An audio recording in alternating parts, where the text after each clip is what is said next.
Hello and welcome to Synchronicity Talk Radio for your mind, body, and soul. I'm your host, Marie Bernard, and today we are speaking with FOOJAN ZEINE. She is the author of Life Reset, the awareness integration path to create the life you want. FOOJAN is a psychotherapist, author, and a television host. She speaks at leading institutions like UCLA, Harvard, and MIT, and she's the founder and clinical director for the Personal Growth Institute, which is a not-for-profit organization offering psychotherapy services to a multicultural population in Los Angeles, California. Welcome to the show, FOOJAN. Thank you, Marie. It's great to be with you. It's a joy. And hello to Vancouver. I just was telling you that I really love Vancouver. And it's to me, it's just a gorgeous city. It invites me every time. Oh, yay. I love Vancouver too. It's so beautiful. I haven't been to LA in a few years, but I also enjoy LA. What part of LA are you in? I have offices all over LA. I have in Orange County. I have one in Brentwood, which is right in the West Los Angeles area, and then another one in the Valley area. So kind of covered the whole Southern California. Beautiful. Well, let's jump in and talk a little bit about, maybe you can tell us a little about your background and what made you decide to become a psychotherapist in the first place. I'm originally from Iran, and I came to the US when I was about 12 without my family. And I remember very early on, I decided that by age 30, I was going to have my own home, my own business, be married, have children, and all of that. So I had set up all of that for myself, where I actually got there about age 29. I was married, I had my business, I had my home, and I really was not fulfilled at all. I wasn't happy, and it was confusing for me. It's like I supposedly I achieved everything that I said I was going to achieve, and I did it all by myself. It wasn't, given to me, but somehow I wasn't fulfilled and happy. So I started looking and going into self progress seminars and self awareness seminars. And then from there, I went into psychotherapy, and I kind of let go of all of it, my marriage, my home, my business, and everything, and looked at what were the components that created this way of like shouldism, like I should do all of those things, and then yet wasn't really my goal. And bringing this conversation of who am I into the picture. So beginning to look at myself, I started falling in love with the field of personal growth and psychology, and looked at wanting to be a psychologist and really make a difference in my own life and everybody else's life. So that's how it all kind of began. Thank you. Now, you mentioned you moved to the States from Iran when you were 12 without your family. Can you tell us a little bit more Yes. about that? Of course. Yeah, I came, went to a boarding school, and then I got my diploma at 15. So I went to ASU at age 15. And for some reason, they want to go and get an apartment at 15 alone. And that was an interesting journey of having to do things alone, where you're not even by law, nobody's supposed to create a contract with you, or you couldn't go to the bank and have your own bank account if you weren't 18. And then yet all of those were getting created because there were no other options but that. Like when I would go and say, well, I'm alone in this country and this is all that I can do, everybody became lenient, and everybody became generous and helpful and loving. And it just, things went on. So it also showed me that you don't have to, obstacles won't have to stop you. Obstacles are just obstacles. And when you communicate, negotiate, and people really get your genuine stuckness, that a part of humanity really wants to help. And those are the times that people really help. And that's how I started going to the university, and the rest is, as I said, I set up my life to do it that way. And then yet with all of those, it's kind of collapsed.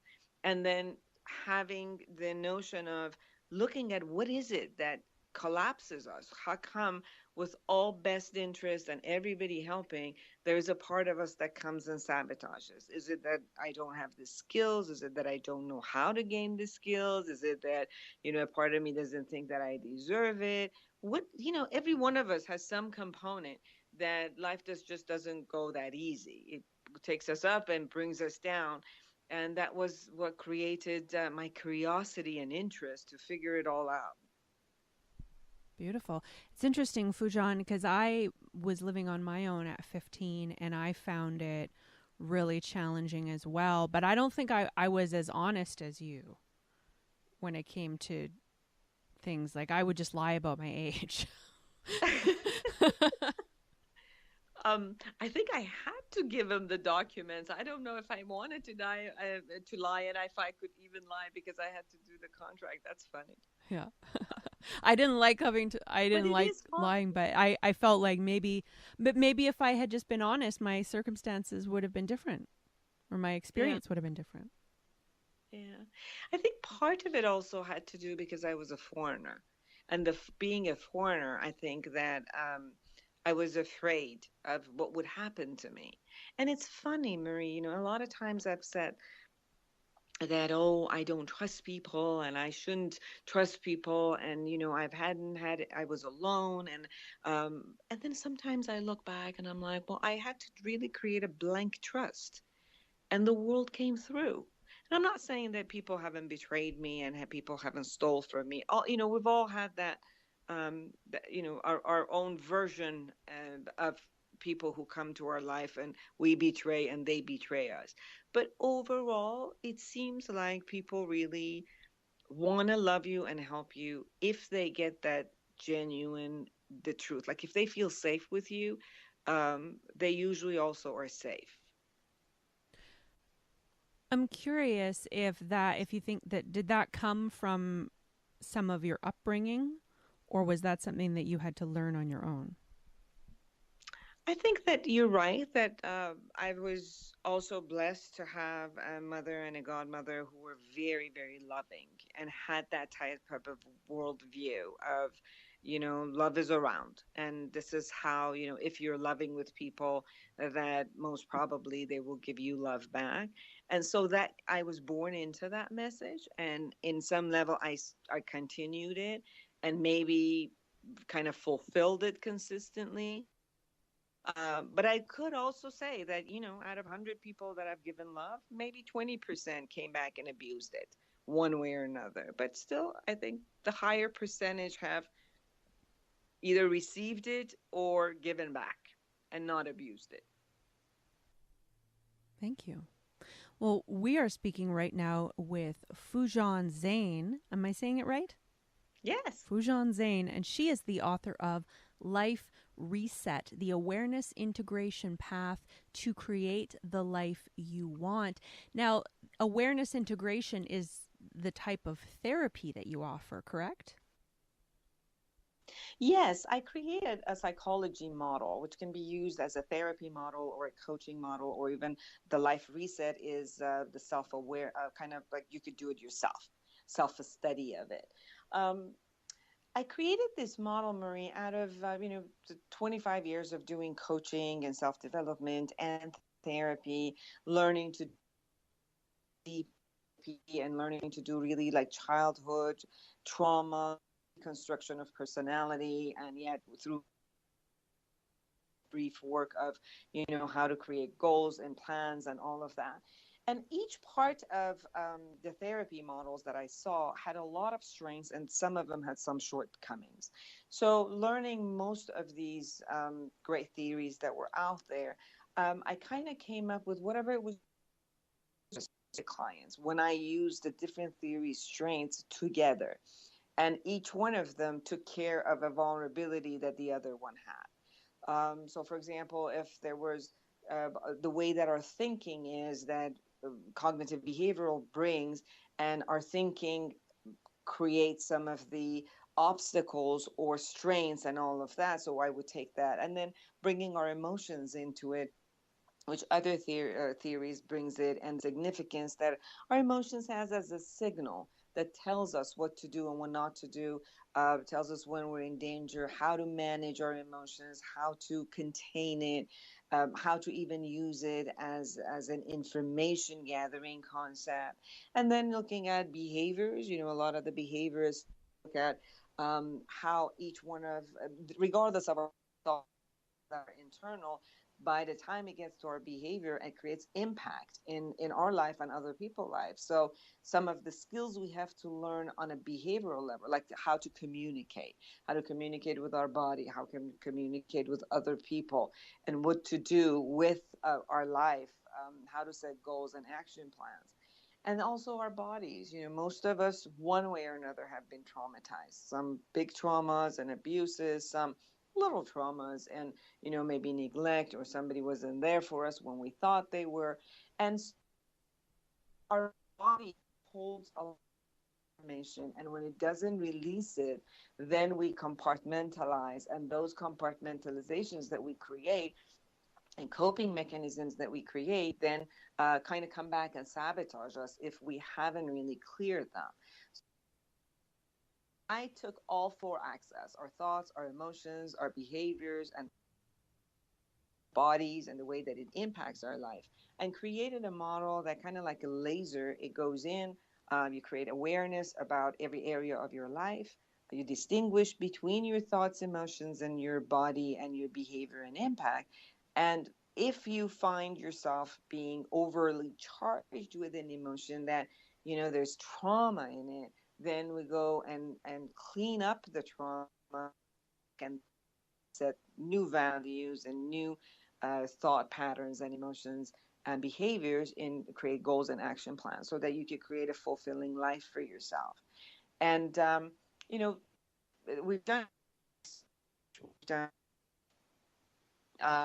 3 research with 3 different populations, and the latest one was Cal State Long Beach, which we did with 110 students in 4 classes for a whole semester. And we really found that it minimizes depression about 76%, and minimizes anxiety about 43%, and raises self-esteem and self-efficacy. So it's been bringing a lot of good results when we've put it to research, and that's why then I decided doesn't go to therapy, doesn't need to go to therapy maybe, but they can have those tools as an exercise which they can utilize it every day to be able to kind of evaluate themselves, become aware of themselves, and kind of clean up and rewrap their life the minute they see it really doesn't work. And that's how Life Reset book got created. Thank you. Again, we are speaking with FOOJAN ZEINE. She is the author of Life Reset, the awareness integration path to create the life you want. And FOOJAN, when you were going through your own realization that, oh, I've got my whole life together, or what seems like together, and I'm still not happy, were you using the awareness integration? Awareness integration this past 10 years out of all of my own experiences and the creation of whatever all the clients that we're going through. What I noticed though was that we can learn a lot. Just go and go to classes, learn from people. However, it's almost like you put a frosting on something that hasn't been cleaned. Like a cake that is inside is not cleaned up, and it's molded, and then yet you just keep putting frost on top because as long as it's up, a lot of automatic upset inside of us. It doesn't matter how much just beautiful sugary top we create. The whatever is inside keeps coming out. So what I noticed is that if we keep looking at only the past and that process, we keep ourselves in the past consistently.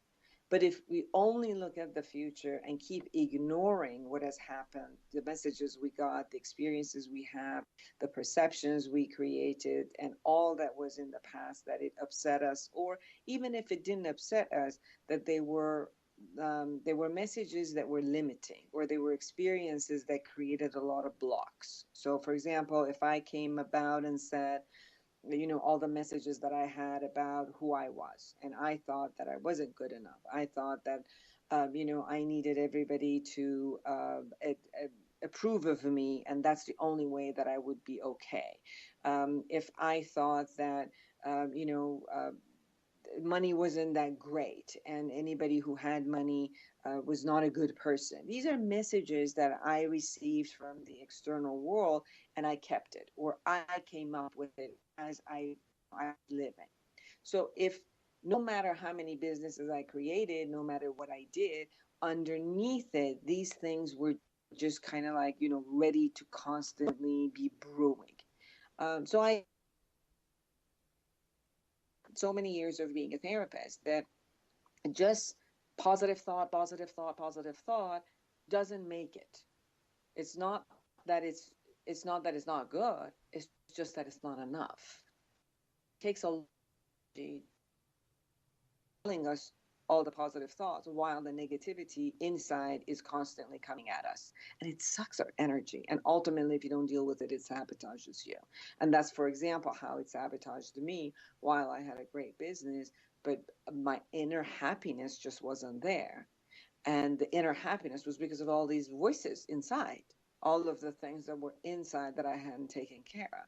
So it didn't matter how many marriages I would do, it didn't matter how many boyfriends I would have, it didn't matter how many businesses I would have, as long as I didn't clean up those inside messages about myself, those achievements wouldn't do anything, and I wouldn't even, grow to more achievements. So that's why it's important to clean up whatever it is that we created as a child, and we created a lot of it. Not that reality wasn't there, but we created our own reality out of all that was there anyway.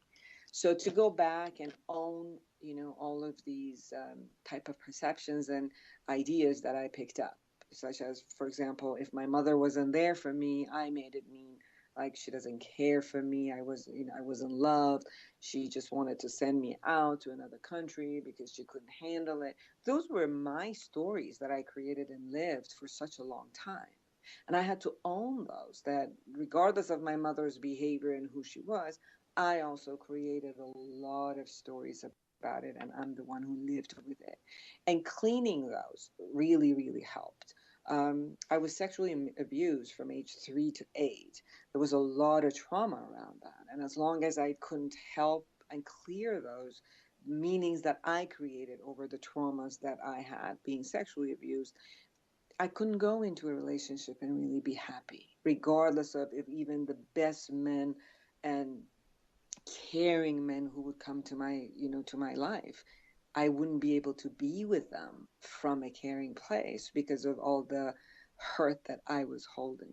So the combination of cleaning up, healing what's inside, cleaning up all of the ideology and the belief systems that are not working for us anymore, so that we could have a positive, neutral space to get new skills, to believe in the positivity that we're, telling ourselves, so that we could create a life that we enjoy, we deserve, and we're fulfilled with. Thanks, FOOJAN. Well, in your book, Life Reset, there's a story of a client who was a model, a fashion model, and yet she had this belief that she was ugly and fat, and no matter what she did, she would always be ugly and fat. So maybe we can use that as an example. What are some of the techniques or processes that it would take to go through to identify that belief and to clear it up? So, for example, one of the ways that I work with the awareness integration is, first of all, to start looking at, what do I think about my body? So it's the distinction between the thought, the emotion, and the behavior. And what are all my thoughts? How did I hear about the physical body? What is it? Is it something that my mother always told me? Is it that something that the society tells me? Is it all the magazines and the media that tells me who I should be and what I should look like? And then what are my thoughts about my body, the positive and the negative? So it's looking at all the positivity and the strength, and looking at all the negativity, and looking at the dualities that these thoughts might have. And how have I been with my body, for example, in the area of relatedness with, family members, with people, when I went to school, at work, when I am in intimate relationship. How have I been with who I am and with my body in that way, and my looks? And then looking at my emotions, my positive and negative emotions about my body. And then looking at, how I behave. Do I eat appropriately? Do I scold myself? Do I, abuse my body in some way? Do I take medication that are not appropriate, drugs, alcohol? Do I put myself, my beauty, and all of that, take it for granted? So I look at the behaviors that, supposedly promotes health, and look at all the behaviors that me. And is what is the impact of the way that I think and feel and behave about my body, in a sense? And then looking at, my projection of how I at it, and do a little bit of a like a reality check. I even have people go ask 25, 15, how many friends that they have, about what do they think and feel about their body, and then they can do the assumption, like, I assume people see me as ugly, or I assume such and such that they don't like me. Sorry. And then I go and check with people, and 10 out of 10 say you're beautiful, you're gorgeous, you're this, you're that. Or some people say you're beautiful, and some people say, well, you're gorgeous, but just, I don't like your nose could be better. So then, we have some sort of a reality check about what people really think of us. Sorry. And then that reality check really helps our assumption about who we are and what really is out there. And then there's also a belief system of who we are with ourselves. So not only who I am as with my body as an external piece, but as I look at myself in the mirror, what do I think of myself?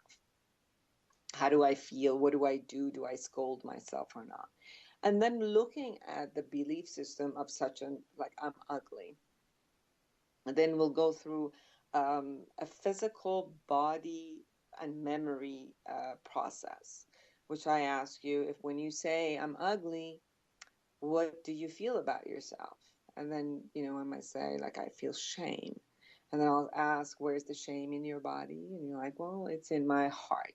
And I'll say, allow your heart, with the sadness and the shame that you feel, to take you to the original memory, that you experienced this kind of shame, and then you told yourself that I'm ugly. So we go into the original memory. Sometimes I've noticed, Marie, that when you just ask people, like, go to the first time you hear something, or when is it that you really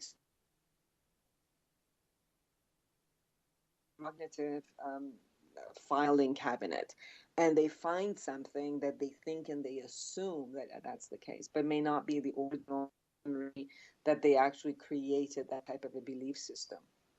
So I noticed that for many years I did deep, deep therapy, and people would have a lot of catharsis. They would cry, they would do everything, but they really, really didn't dismantle the belief. And that's why with this model, I figured three ways of creating a lock, like opening the lock of going to the original memory, that we created that thought process for ourselves. Because whatever experience happens, Marie, we ultimately have a narrative. We put a commentary on it, and that's the one we believe. So it's looking at, when is it said that to myself, because it's not the truth that the world said it. Even if I had a mother who kept calling me ugly, ugly, ugly, there's a time that I believed it. Not just because she said it, she probably said a hell of a lot of stuff, but I only believed one thing out of it. So it's taking a responsibility for it at that time. And then healing that in a sense. And then coming to terms with, well, I am who I am. So what do you want to do? I mean, is there any parts of you that you really need to change? Go ahead. I mean, the medical industry has created enough ways of you changing. You can't really let it go. If not, then can you accept, yourself the way you are and see the beauty that you are? And then, we go through the process of recreating perception of who we are. Thank you, Fujan. So, just to clarify, you mentioned how some people will go into their mental filing cabinet and they'll pick an event that they think is the root of it, but it's not. So, how do you tell the difference? Mostly, I see the difference between their wording tells me that they're going with their head, and I usually say, "Go back to your body, and let the body takes you." So the sentences that are set in the book, in the Life Reset book, shows you exactly how to go, which is first find the belief, then you go from the belief to the emotion, from the emotion to where the emotion is located in the body, because always our feelings are in our body. And then I ask our body that emotion to the first memory that the body registered and that emotion got created. And then I say, and that you told yourself that whatever the belief is, like you're ugly. So it seems like as we go from the body, we find that experience. And a lot of research that has been done through the neural networks of the body, it appears that memories are held in clusters of neural networks. So it's almost like, you've seen the locks that, you have three numbers that you have to get. So those three numbers are in a row and then the lock opens. So it's almost like creating that opening of the lock where you have the emotion, you have the location in the body that has a little bit of a suffering around it or a tension around it. And then through that would be the first numbers. And then the second number would be the third number is cognition, the belief. And then with those three, usually we go to the original memory or something close to that. And then after that, we can even loop back and like I would go to a memory and then I would see like I was, 6 years old. I went to school and my friends told me that I was really ugly. Because that's what most kids do when you're in school. They'll bully you somehow, and then I'll see that there's another level of emotion, and then I'll take the emotion and go another loop down, and you'll see maybe even if she was a child, for example, that her sister was beautiful than her, and most people kept going to the sister and said, "Oh my God, you're so gorgeous," and then her, they would say, "Oh, you got a really nice personality." So she chose to say, "My sister is beautiful and I'm ugly." So you keep looking at what is it that, at what point she really got it, that she picked up that type of a core belief. And then you kind of like, again, reality check and kind of grow your inner child. Mary, there's a lot of movement with inner child, and I work a lot with inner child too. But I think part of what I do with the awareness integration model is to grow your inner child so you're a wholesome adult and you're not fragmented with a lot of different inner child pieces that are just there, but to make sure that each one of those children inside of us, or the compartmentalization of those ego states that are there, to kind of like heal and grow up with us, so we are one whole adult that our behaviors, our thoughts, and our emotions match our chronological age. Yeah, that's that's the key, right? um, Yes. we are speaking right now with FOOJAN ZEINE. She is the author of Life Reset: The Awareness Integration Path to Create the Life You Want. And yeah, it's interesting how I mean, I'm sure we all had this experience as children where we looked up at the adults in our lives and figured that they knew what they were doing. And then there comes a certain point in our development where we realize, no, they don't. And they're actually, in some ways, less mature than the children that they're trying to raise. Yes. Yes, very much, very much. And, if we really get also, Marie, that we are the ones who create this story in our head, I think the key aspect is that knowledge. Because I think most of us create this space of, I'm a victim of my family, I'm a victim of my parents, I'm a victim of my teacher. So this victimhood of, they told me this, or they did this to me, or they created these issues for me. And I think that the knowledge that no matter what happens in the world, we also put a commentary on it. And we live in our own reality. We don't live in the actual world. We live in our reality of the world. And that's why you see people come from abuse. Some of them break, some of them create strength and move forward. We see people come from wars, and some of them are the way that they put a meaning into things. They either create resiliency and move forward, or they break. So I think that when we really capture that we're the one who makes up the story, regardless of what happens out there. And a lot of things happen out there which can be horrifying. And a lot could happen that can be loving and beautiful and joyous. But whatever happens out there, we're the one who puts the commentary.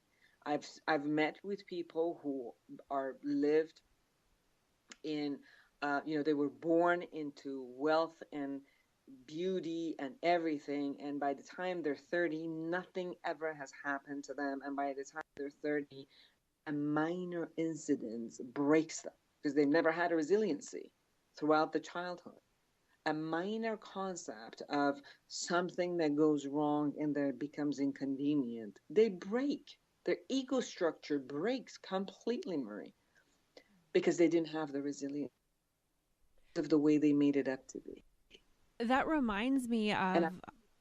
Oh, sorry, you weren't finished. Go oh, ahead. that's okay. And I said I've seen other people who have come from such a huge traumas, which they've just created resiliency and made the world, a better place for themselves and other people. So you really get how much we create our own world in front of whatever the world brings us. But FOOJAN, there are people who are, I mean, you could have two children born in the same family and having pretty much the same circumstances growing up, and yet one person will be born with just a more optimistic or resilient attitude, and the other person's temperament is different. And it could be because of something that happened when they were in utero, or we don't know exactly what. But I mean, there are other factors other than just, oh, I'm going to decide to believe this, correct? Absolutely. Absolutely. We still don't know what makes us perceive the way we perceive. No study has ever come up yet to show us, like a twin that, are growing up, how come everything is similar, but how come you perceive the world this way and another perceives it another way? And it could be the temperament, it could be the genetics, it could be, people who believe in past lives. I mean, there's so many ifs, and yet the it hasn't. We don't know. But the part that I'm adding to that is, but if I know that I created it, however I created it, we don't know. But if I know that I created it, then maybe I can also be, again, a co-creator of it. Maybe if I get it that because of my temperament, I'm more sensitive to something, maybe I consider my sensitivity and allow myself to learn skills and strength in order to, be happier and fulfilled. So it's more like accepting myself as who I am, getting to know myself, accepting myself as who I am. And due to that acceptance, due to the honoring of who I am, of knowing how I think, how I feel, how I behave on a subconscious level, on an automatic level, then I can start co-creating, mingling, shifting things in order to create a, happy and fulfilled and a successful life for myself. And we define the fulfillment. Nobody else does it, right? Like you define for yourself if you're happy, or there's no standardization out there that I'm suggesting that we should apply to. Just that every single human being to have the capacity and have the tools, the awareness integration tools, to become aware of themselves, to get to know themselves, to be honoring and accepting themselves, and from that place to learn how to become resilient, skillful, and shift themselves into a way to so that they can feel fulfilled and happy and successful. Thank you, FOOJAN. So it sounds like we're talking about balancing between, okay, it's not my fault that I have these beliefs and these negative emotions, and it's not discounting negative things that have happened. Those things are real, but we don't have to be a victim of those things either. It's that, like, walking that line. Yes. And knowing that if I made it to be something, does that work for me or not? For example, if I was abused sexually, it wasn't my fault. I was 3 all the way to 8. It wasn't my fault. It wasn't anything that I did. But I could also sense that due to that, I was sexualized early. So although the 3 to 8 wasn't my fault, but in a teenagehood, if I didn't know how to balance my life and my sexuality, then that was something I needed to be responsible for. If I kind of didn't trust men and didn't know how to be close to them and open my heart because of what had happened, now I needed to be responsible for it. So although the abuse wasn't my fault, but whatever I created as a coping mechanism afterward was my responsibility. And I needed to know these are the things I created with that abuse. Now, can I forgive myself? Can I heal myself? Can I let go and learn other ways of being healthier with my sexuality, with my body, with my loving, with my trusting? Marie, for a long time, I remember every time I got thin, I got fat again. And part of it had to do with I felt very, very, very sexy. And I got a lot of people looking at me and commenting that I looked very sexy when I became thin. And that scared me because I didn't know how to set boundaries. So then I kept gaining weight again. So I would go like a balloon. 50 pounds, coming back to 25 pounds, raising another 50 pounds, losing another 25 pounds. And it was at one point, it's like, well, this isn't working for me. I really got to come up with another way of handling my fear. And by that, I meant that I needed to learn how to set boundaries with people and to be okay with myself being thin, even look sexy, even get comments about that, and yet feel safe and secure that it is a boundary. I can say no. So it's the knowledge of what I've done with whatever has happened to me that I can create skills that are workable. So as a child, I thought if I don't look good and if I'm fat, then nobody wants me. But that's not a viable solution. That's a solution that a little girl came up with, not a 30-year-old woman. So it's those pieces of the awareness that I need to know, what did I make all of this mean?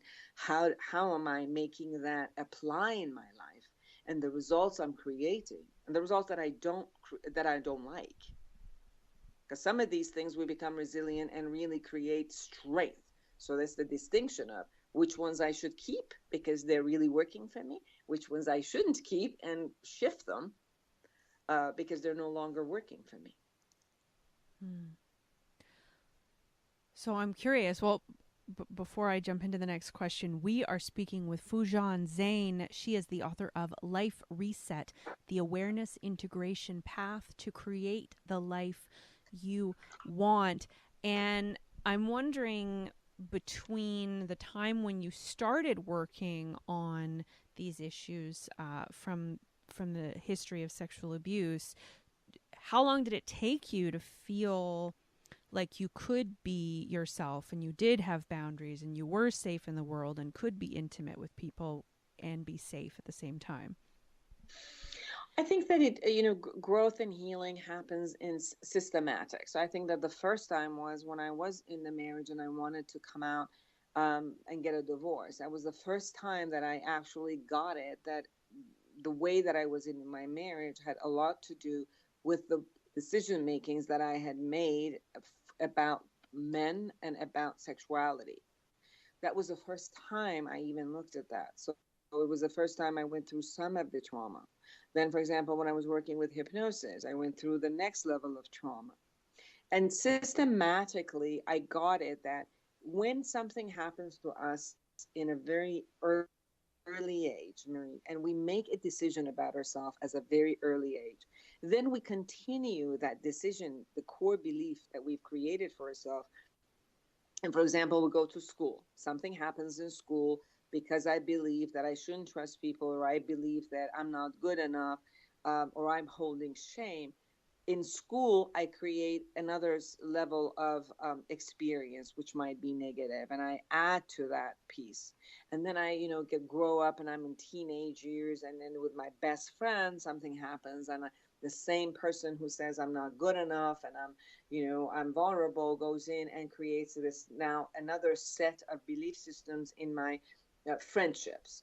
Then I go and into my relationship, intimate relationship, and I take all of that with me. Now I create a negative experience in the intimate relationship area.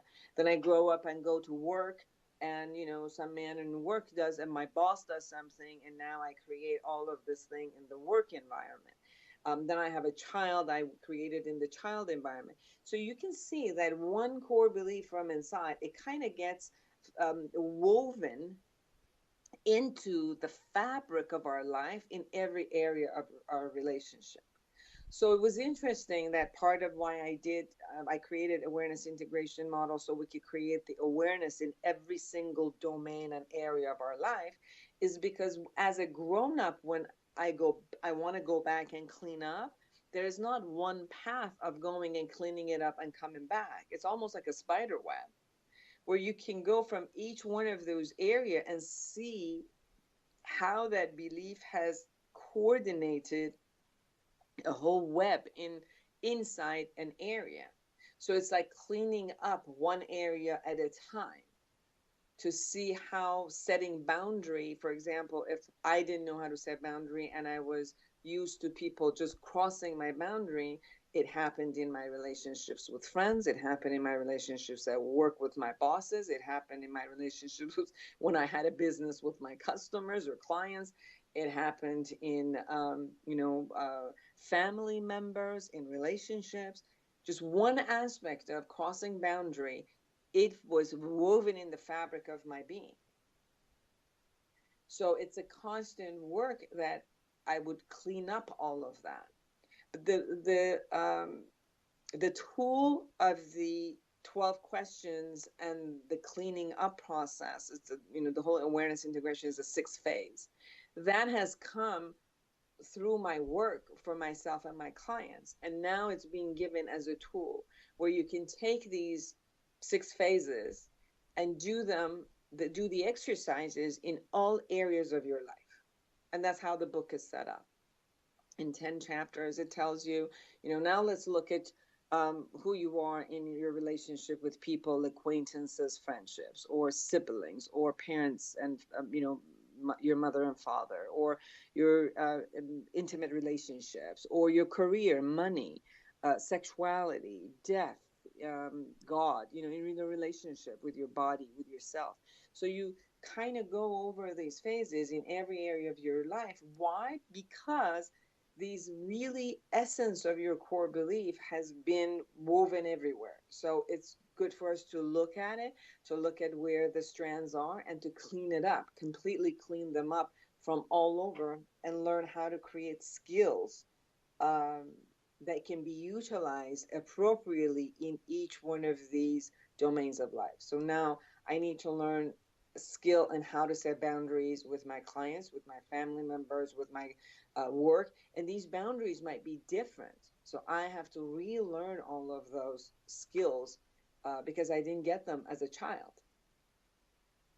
Thank you, FOOJAN. We are speaking with FOOJAN ZEINE. She is the author of Life Reset, the awareness integration path to create the life you want. So you're talking about these 6 areas. When you say that, do you mean our relationships with our friends, and then intimate relationships, career and money, our relationships with ourselves? Can you just go over quickly like what these 6 areas are specifically? Sure. The 6 phases are the 6 phases are the exercises, which it's questions. They're questions about the way we think, feel, behave, and the impact about the world, and how. Then the next phase is how we assume other people's think, feel, and behave toward us, and the impact.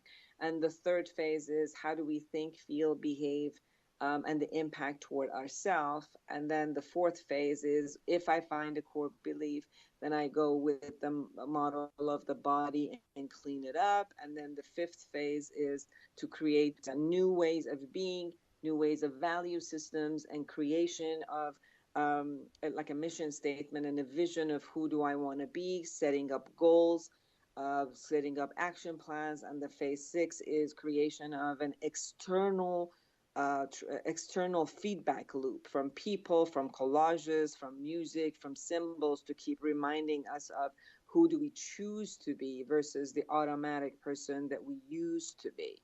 This is the 6 phases of the model. And then I request from everybody to take these 6 phases and now do it in every single area of their life.